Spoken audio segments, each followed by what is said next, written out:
Chandler Ford's garden sports two personalities. The front's a festive, fragrant parade for the whole neighborhood. In back, step into an equally sensory voyage of serenity. To frame her 1937 cottage, now granted historic zoning, Chandler pairs new vines with heirloom favorites, like sweet peas. Once they brown up in May, she'll save seeds for fall planting. I love the scent. It's a very fleeting pleasure in Austin to have sweet peas. I love them. You bring just a few sprigs inside and it perfumes the whole room. Underneath the sweet peas is a Rangoon creeper that will get about 6 by 8 feet. And around the periphery, I plant hyacinth beans, moonflower vines, and there is a perennial white coral vine. So during the summer, you have this play of all kinds of colors. She also gathers poppy seeds on the wane in early May after a busy few months. And I'll just broadcast them in November, although they always seed themselves anyway. In cottage garden style, trouble-free roses partner with seasonal buddies to bloom again in fall. Because throughout this yard, there's streaks of clay that are really bad, but roses like clay. Since buying the house in the mid-90s, another great challenge is the front yard's complicated pattern of sun and shade. Light does pattern the walkway evenly enough to assemble mutual companions on either side. I can't imagine not having some kind of border by your walkway for people to see things, I guess. And it's sort of like leaving the grassy areas. I've certainly lessened them by expanding these beds, but I felt like your eye needs to rest, particularly in the front, where there's so much color and activity most of the year, that you need a visual pause. Peppy color gets the sunniest sections. The shadiest spot near the house doesn't lack for color either, though its claim to fame is layers of abundant texture. The persicaria also fills in nicely. It's just effortless. It's really a good plant. The grown-up garden, as I call it, because I think of people who really seriously garden as being adult gardeners, and they take form and color into consideration, particularly form. You'll see a round leaf, a spiky leaf, variegated leaves. Just the change in texture is interesting to me, so I've gradually moved toward more of that. In back, Chandler's mainly in the shade. The spotlights of sun permit a grassy round to set off a few bright lights. By summer, this caged plumbago will take top billing with cool blue flowers tamed into a sculpture.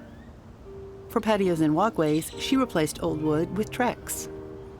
It's with a material that's a composite of wood chips and ground up plastic grocery bags mixed together. It's sort of like the hardy board of deck material.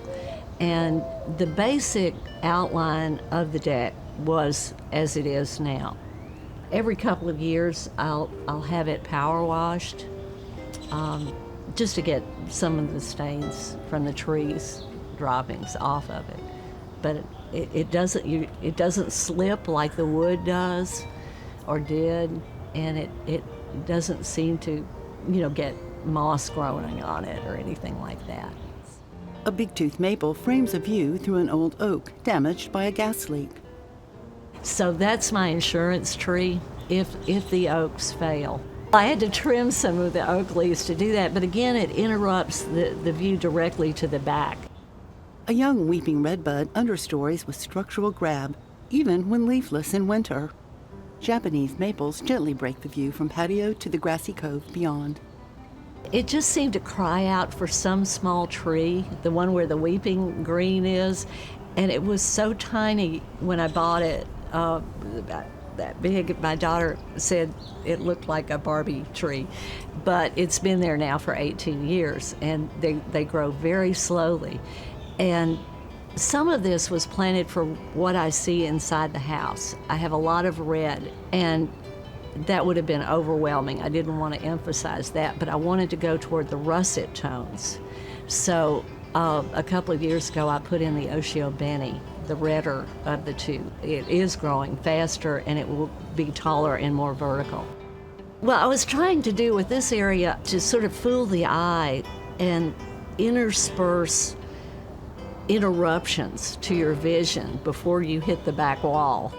I love the idea of doing the larger leafed things closest to you, and then as you go outward, plant with smaller and smaller leaves. And it really, it works to draw the eye into thinking you're farther away than you actually are from the end of the garden. Tiny leaves of fig ivy ramble over the rock privacy fence. The other fence is wooden, and before I planted the bamboo, I had that fence painted black, because if you sit out here at night, the fig ivy wall disappears and the black fence disappears, and you have an impression of much greater depth than actually exists. It's Alfonse Karr. If there's something you don't want to see, it's a wonderful bamboo to plant. It is a clumper. It will not turn up in the middle of your grass. It's hardy to, I think, 10 degrees. It's evergreen and really trouble-free. It's called hedge bamboo. Sometimes you can actually hedge it. I have not done that, but it's a very controllable plant. Smaller champions of semi-shade hug beds near the house. One is Indigo Fera, drooping generous blooms for bees and butterflies. I do a lot more of contrasting foliage back here. I don't often plant in clumps. I do what Tony Avant calls drifts of one. Pineapple guava is beloved by pollinating wildlife for its flowers, and by birds and Chandler for its fall fruit. They're wonderful because they have a gray foliage almost like an olive tree, and they don't lose their leaves, which is a big plus. On the patio embracing the house, Chandler can take it all in or snuggle up with a smaller stage of serenity.